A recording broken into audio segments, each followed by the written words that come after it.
Joy here with Real Progressives. I am fortunate enough to have Gayle McLaughlin back for a second time. She is running for Lieutenant Governor of California, and she is running as an independent. So thank you so much for joining us, Gayle. We definitely appreciate it.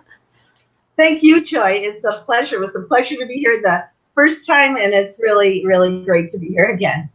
Thank you. You actually have been endorsed by more groups than I've ever seen in my life, essentially many DSA chapters, many Green chapters, many Our Revolution chapters.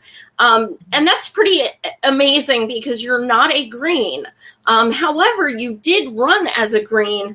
Looks like you were on the city council as a Green.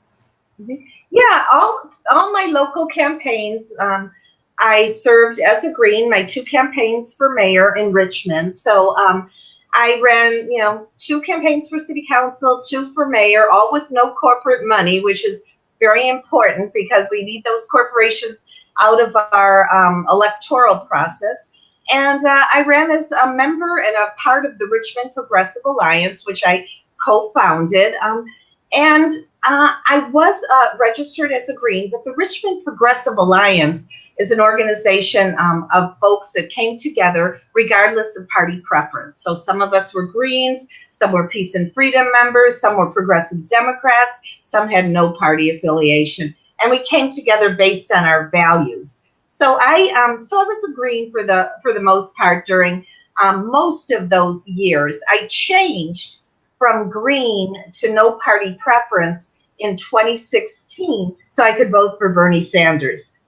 Because in California, you could vote on the Democratic ticket when you're registered as an independent, or rather NPP as we call it, no party preference. So I had an opportunity to vote for Bernie, and I decided to stay NPP because it's a great place to build unity among other groups. This way I can relate to the Progressive Democrats and the Greens and the Peace and Freedomers and not have any particular identity or full identity. I identify with all of them, but I'm not hooked into just one of these groups. So it seems like it's a way to build that big progressive tent, which my campaign is all about.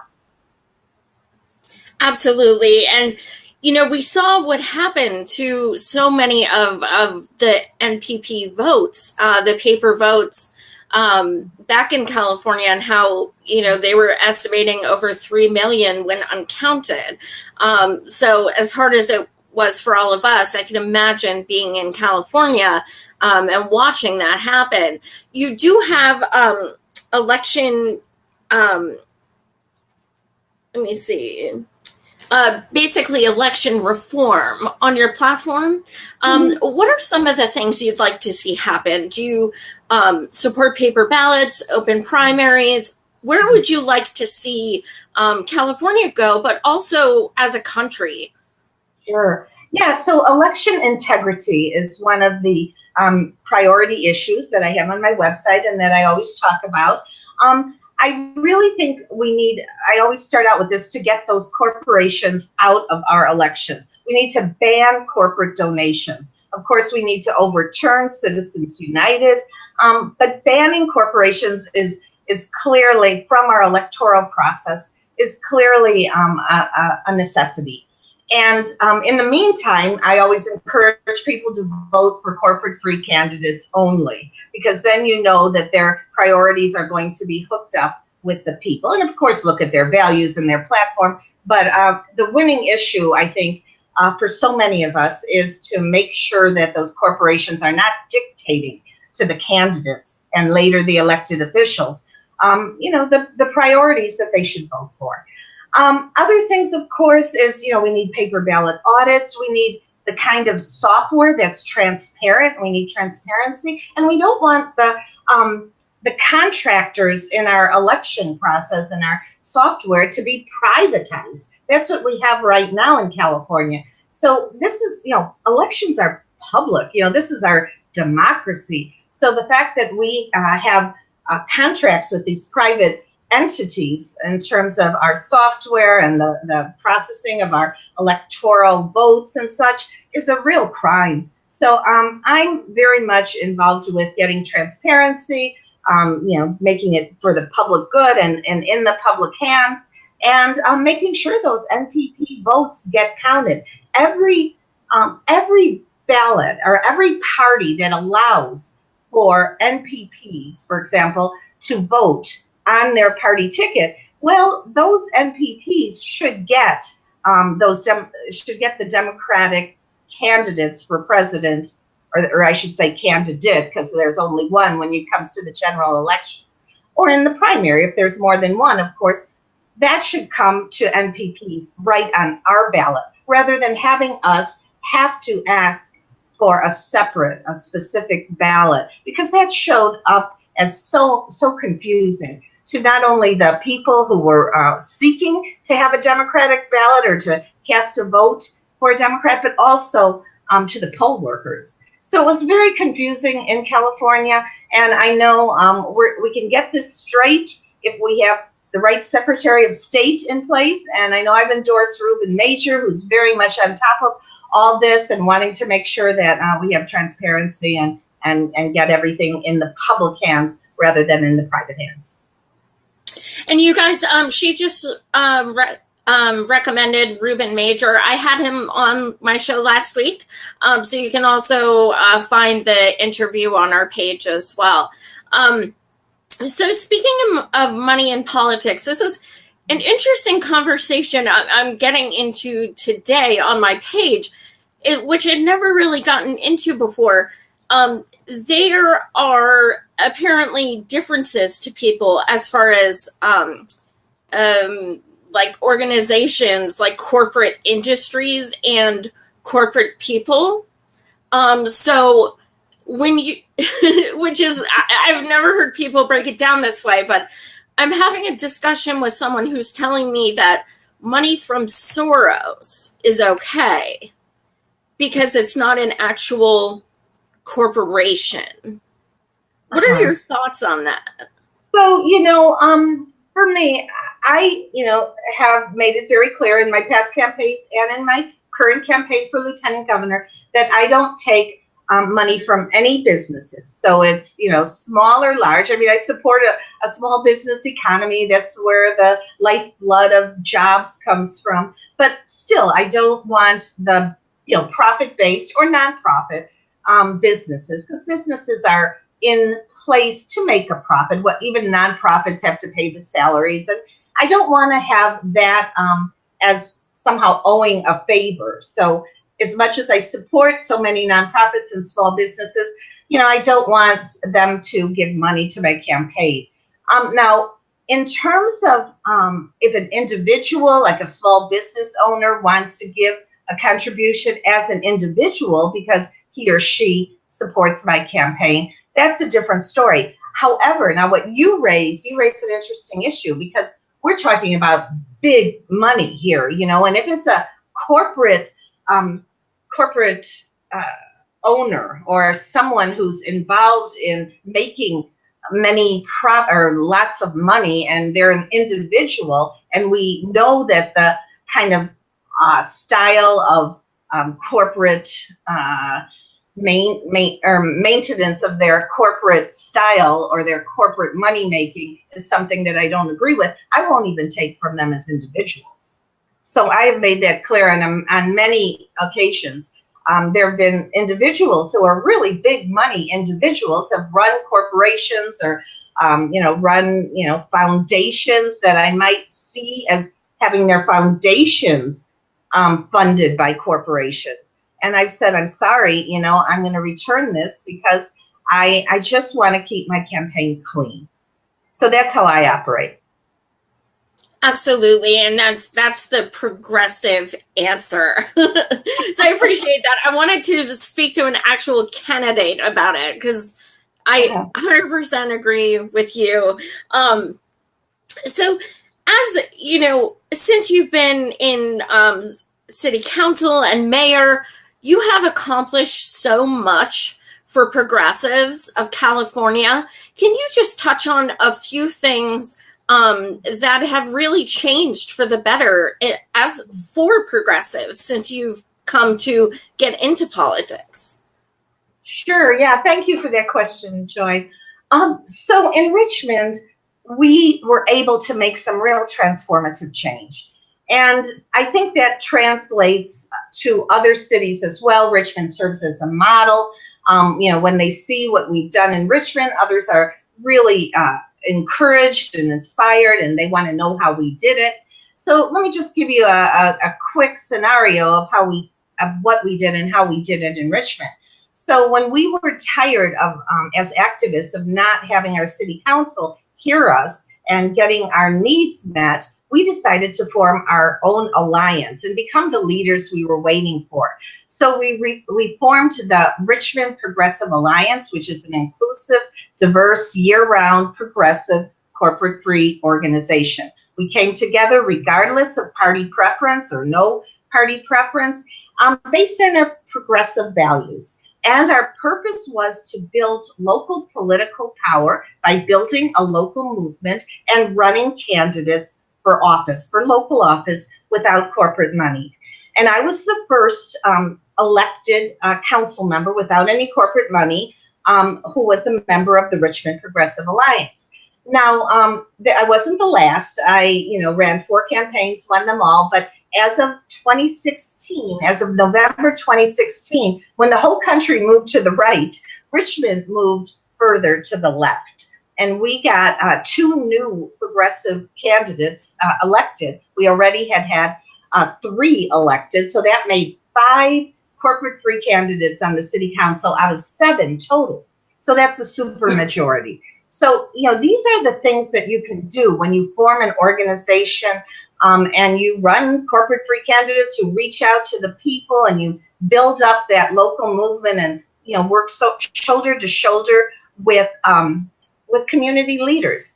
And we did this in spite of the fact that Chevron, we have this big Chevron oil refinery in our city, and they did not want our progressive movement to gain any traction. So they spent $3.5 million in one election season in 2014 to try and defeat me and other progressives. And all the progressives won and all the Chevron candidates lost. So we showed it could be done. You can beat back that big money if you organize and you stand for your principles and you have the backbone and political will.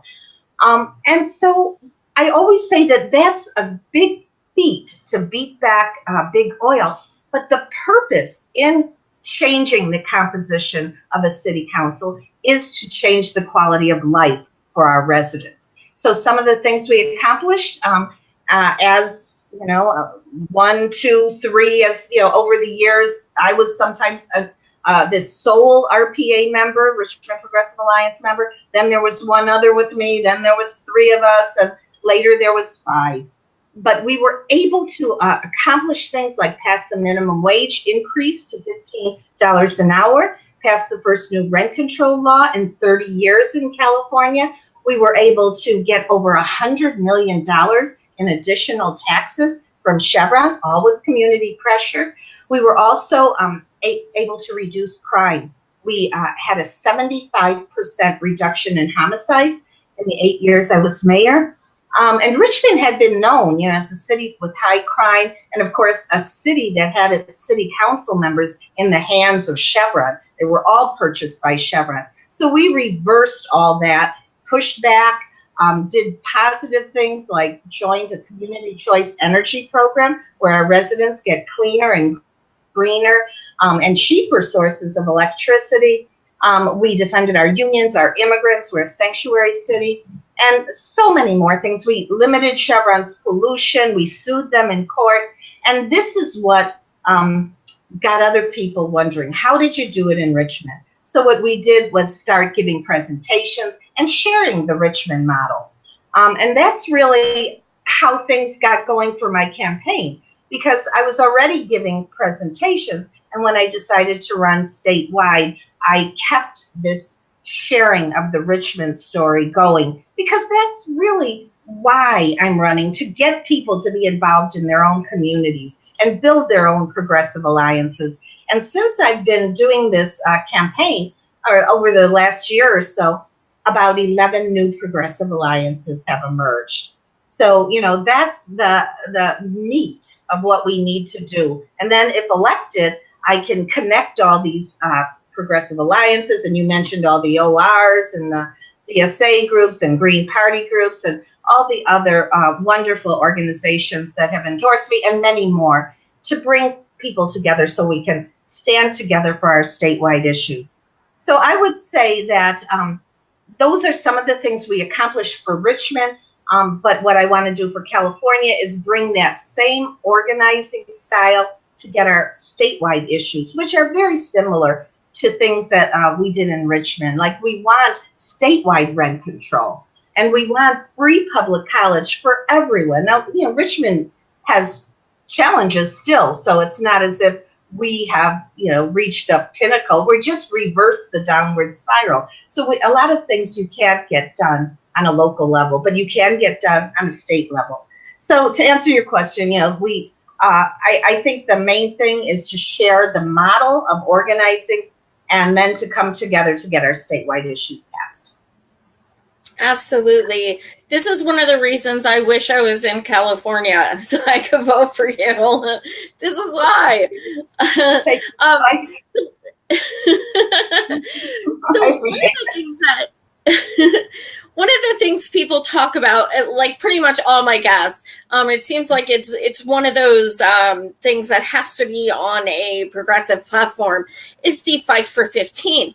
As someone who's in California, who has a much higher cost of living, what is your hope? Do you think that 15 is enough? Where would you like to see California go as far as the minimum wage? Right. Yeah. So I always say $15 is just en route to a living wage. It's not enough. It is a start, and so we were very, very glad to get that to happen in Richmond. And of course, we have a cost of living increase every year thereafter. So, that keeps up with inflation. But overall, we need to raise the minimum wage to something, I would say $25 an hour at least. As in California, you're absolutely right. The cost of living is off the charts. I mean, our housing crisis is forcing people out of their homes. They can't afford the skyrocketing rent, can't afford the mortgage. It's just really the healthcare. I mean, that's a nationwide problem, but people can't afford healthcare. In Richmond, 20% of our population can't afford healthcare at all. So these are the kind of issues that we have to grapple with. We have to think bold. So that is a great question. Yes, $15 is a good start, but by far it's not getting us where we need to go. We have to push for much, much higher wages and, a living wage so that everybody can thrive in our state. Absolutely. And on that note, what are your thoughts as far as a federal job guarantee? Is that something that you support? Yeah, I absolutely do. I know Bernie Sanders talked about that, and I think a federal job guarantee is very important. Everyone has a right to be a productive member and get a decent wage for it. But I also support universal basic income. So that's something that we have talked about in California. In fact, there's a city in California, Stockton, that's doing a pilot program for a universal basic income just for a certain segment, the low income portion of their community. But I've been in touch with groups that are working toward a universal basic income for everyone, because we're moving into an automated society, and a lot of people will be losing jobs that are now automated. And so if everybody has at least a basic income, and then that they can get jobs to supplement that, and they could use their basic income on whatever they want, housing or education. I think that's another way to approach this need for income for people to thrive. But I definitely think that the federal job guarantee is the best way to go, because we can we have enough needs so that we can provide jobs for everyone. there's no question about that. I mean, if you look back into the Depression era and the FDR era with the providing this funding through his program, that really, my dad was part of the Conservation Corps in the Depression era, and he planted trees, and there were art projects that happened, and bridges were built, and so many. And today we have some of the same needs. We need to fund artists. We need to build and rebuild bridges and plant trees, probably more today than ever with the climate crisis. But we also have other needs that we need, that we can provide jobs in renewable energy and such. So I think that's a great idea, and I fully support it. Awesome. And speaking kind of on the environment, you have taken Tulsi's pledge to not accept any fossil fuel money.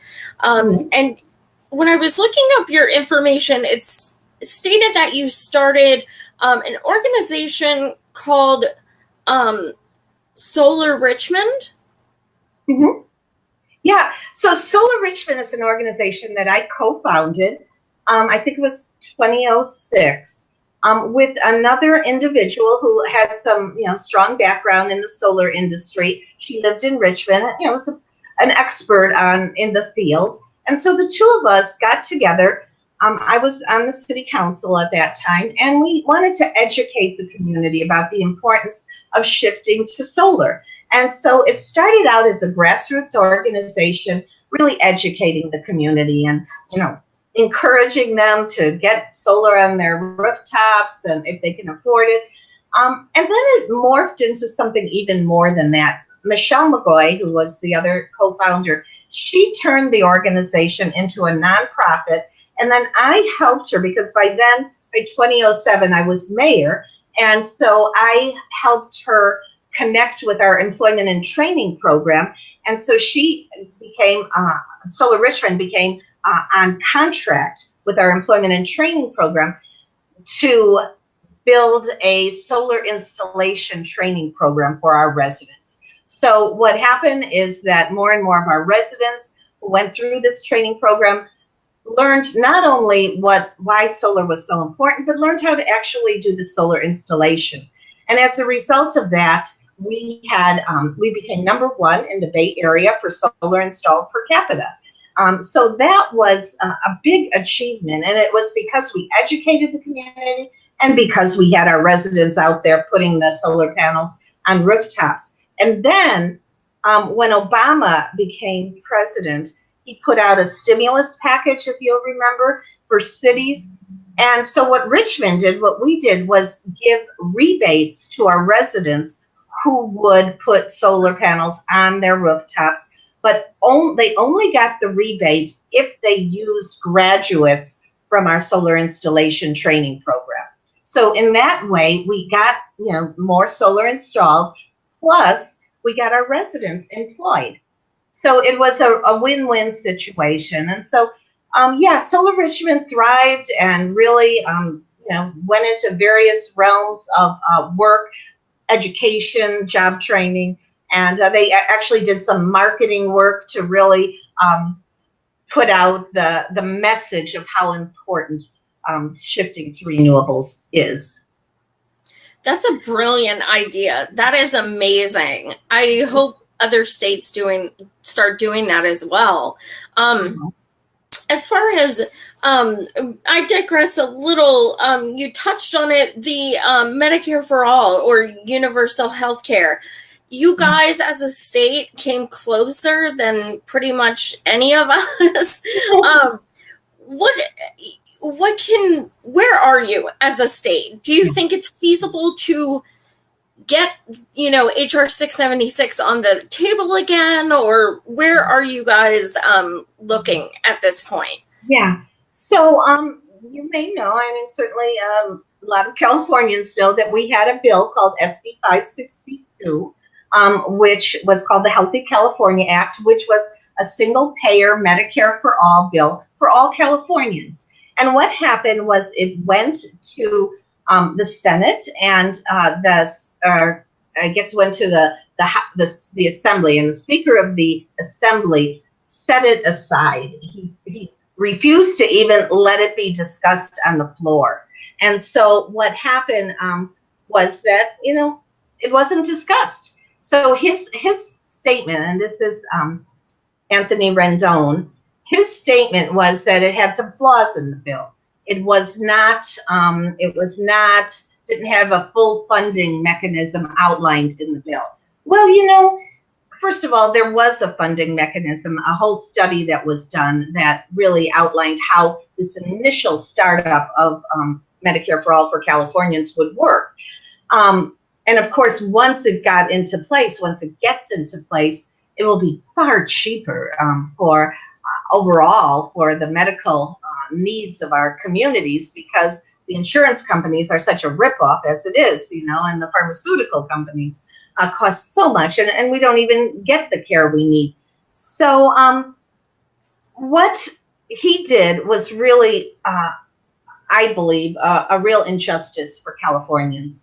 So we have protested that. Many of us have, walked to his office. When I was in LA, we walked to his office and said, put it back on the floor. We know you're funded by the insurance companies and the pharmaceutical companies.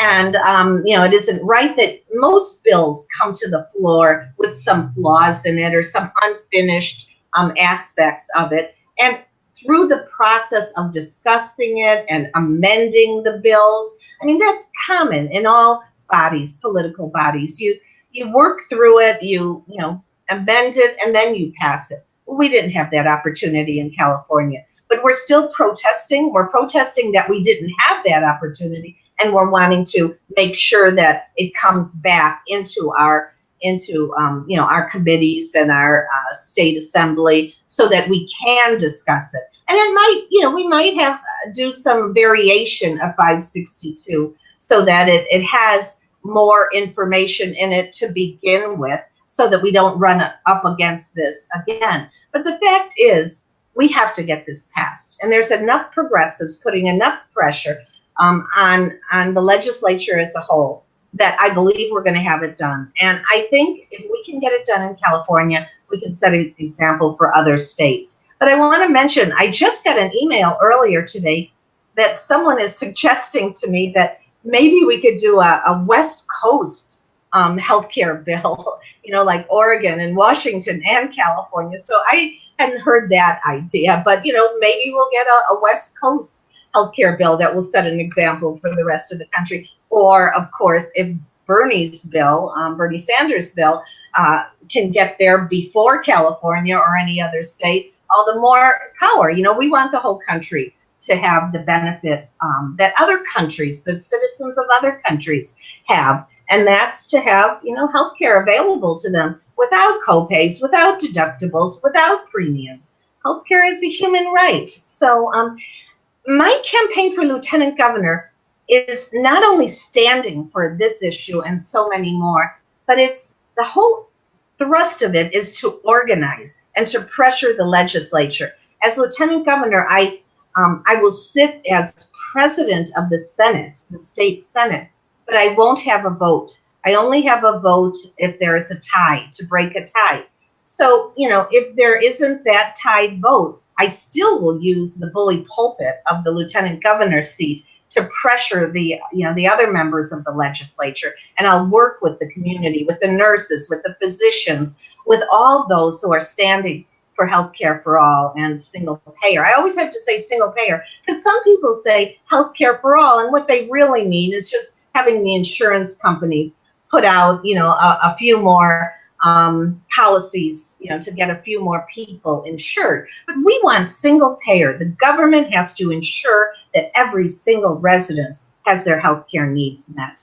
So, I think this organizing thrust and, not being afraid to stand up to the insurance companies and the pharmaceutical companies and those corporate funded elected officials is really key. And I have that background. I stood up to the Chevron funded candidates and council members. I, sat on the same dais with them. And of course you want to be respectful and cordial, but not to the point of not speaking the truth. You have to call them out when they're not doing the right thing. When they're doing something right and you want to say, hey, we're standing united on this issue, all the better. But you have to keep your principles intact. And I have that experience, and that's what I foresee us doing with this lieutenant governor's seat. Right on. And for you guys who are watching, I know there are a lot of California residents watching, but in case you don't know, the man she's talking about, Anthony Brendan, he's actually a Democrat. So keep that in mind. We still have to pay close attention to it goes beyond party. Certain people are bought and sold regardless if there's a D or R next to their name. So he essentially killed the bill of Medicare for all, and he is a Democrat. So just, it's a good example that we have to remain aware of people and their principles as a whole, not just as a party. So you also talk about for-profit prisons, which is something I always ask candidates about, but not often do they have it on their platform. So as far as your stance on that, what are your main reasons for putting that on your platform? Right. Well, the fact is that we want to keep people out of prison. And the fact that we see more prisons becoming privatized is really just an outrageous, obscene set of circumstances, because people should not be making a profit out of people being in prison. And that's what's happening. I mean, there's actually quotas where people have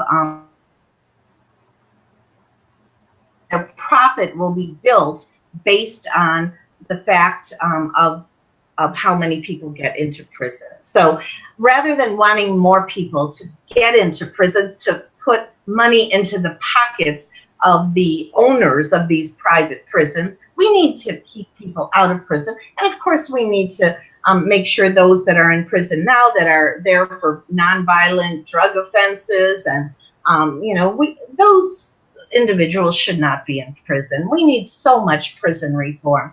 But I think that this issue of a privatized prison system is just outrageous. I mean, we have a systemic problem in this country. We have systemic racism that sets up an unequal playing field for so many of our Black and brown brothers and sisters. And the fact that our prisons are filled with Black and brown individuals is an example of this systemic racism. Because people, when they don't have opportunity, they often reach that state of desperation that causes them to do something wrong, sometimes something terribly wrong, but other times minor things wrong, and lands them in prison. And then they don't even have the bail money to get out. So many of them are stuck in prison for months and sometimes years before they've even been tried. So there's so much injustice. So we have to get rid of that bail system, that cash bail system, get rid of the privatization of prisons, and we have to set up programs so that while people are in prison, those who are there can really learn new skills and rehabilitate themselves. And then when they come out, we need to have reentry programs so that they can make sure they have their needs met, whether it's more education or job training or housing needs. And we did that in Richmond. So here's an example of a city that was very high in crime. What we did was set up a reentry solutions center. So when parolees come out, they go to the center, they get referred to whatever needs they have, and then the city helps them, steers them in the right direction, and even hires formerly incarcerated individuals to help with our crime prevention program, because they reach out to the youth as part of our outreach teams and say, they can relate to them and say, hey, you don't want to end up in prison like I did. Here's some help. You can go to this program, this job training. Here's where you can get your GED. And this has been a really a beneficial thing for everyone. It keeps our neighborhoods more peaceful because it quells the violence rather than just letting things get stirred up. So, and it really gives people opportunity when they return to our community. Absolutely. I really wish we had more time to get into pretty much every issue on your platform. Guys, I don't know if you know this, but at 9 o'clock, I actually have David Hildebrand coming on. I'm doing like a Cali night. But what I do want is I want you to leave our viewers with something that they can share with their California friends and family to inspire them to come out and vote for you. What do you want to leave them with? Yeah. So I just want to tell people, we're at such a critical point in our history. I mean, in California, we have a housing crisis, an education crisis, a healthcare crisis. We have growing wealth inequality. We're the fifth largest economy in the world, and yet we have the largest rate of poverty in the nation. So we have some big problems. Our housing crisis is just off the charts, and we have homeless people up and down the state. We need to really set up safe and sturdy structures with services so the homeless can really get out of the elements and have a safe place to sleep with bathroom facilities and kitchen facilities. I mean, it's becoming a refugee crisis. And so we need these spaces on city land and state land to really give the homeless a chance to be safe and healthy and get their needs met while we're creating more long-term solutions for the housing crisis. And that includes rent control for all cities throughout California, repealing the Costa-Hawkins Act, which is an act that was put into place in California in the 1990s, which only allows rent-controlled cities to control rent on older buildings. And the newer buildings, anything after 1995, can't be rent-controlled. So we want to repeal that act so we can protect all renters. So those are some of the long-term solutions for renters. And we have a huge renters movement that is gaining steam in California. But we also need to build really low and low income housing. And we can build community land trusts, and we can have a public bank, a California public bank that really allows us to give low interest loans to affordable housing nonprofits that will really serve our community. And we also, another way to deal with the housing crisis is to tax luxury developers, because we have plenty of luxury developments in California already. What we really need are the affordable housing. And unfortunately, too many developers are going for the luxury development. So let's tax them really high to discourage them from building more luxury homes. And, the whole public banking aspect can really help that in a major way, because a public bank isn't out for making profits. It's out to serve the common good. And we can put infrastructure projects in place from the public bank without having to pay the interest on bonds that infrastructure projects often require. Then you pay this twice as much as the cost of the infrastructure project by way of having to pay this interest to the private banks. So I would say that the message I would like to leave with everyone is, let's think big. This is not a time for incremental change. Our crises are too big. We need to think bold, and this bold thinking isn't pie in the sky. This is no kind of imaginary abstract thinking. In Richmond, we showed it could be done on a smaller level. In California, we could show that it can be done on a large level. And more than that, it's essential that we do it. And a phrase that I often use is, what we need is that to reach that place where idealism meets policy, keeping our idealism intact and putting into place policy that implements that idealism in a concrete way. So I say people come out on June 5th. If you can check out my website, gayleforcalifornia.org, GAYLEFOR, California.org. If you can volunteer, we need your help. We're gaining so much steam, but we got 2 more weeks to go. We have more engagements on social media than any statewide candidate. So we're gaining that traction. If you can give some money so we can reach out further, donate, please do. And overall, get out and vote. Tell your friends to get out and vote. And know that in me, you have someone that has a track record, someone who has proven herself as having, being trustworthy, and as someone who wants to work shoulder to shoulder with the communities. We'll build progressive think tanks. We'll build town hall meetings. We'll build a shadow cabinet to the lieutenant governor's office. We'll hold press conferences. We'll make our issues into a very high profile scenario. And we'll pressure those other legislators and the other members of boards and commissions that I'll be sitting on to hear our voices and to vote the way we need them to vote. Awesome. Well, I should give the disclaimer that Real Progressives does not endorse anyone as an organization. However, after interviewing almost 80 candidates, there are a very small handful of candidates I personally have endorsed, and Gayle is one of them, because she's amazing. And go to her website. Her history speaks for itself.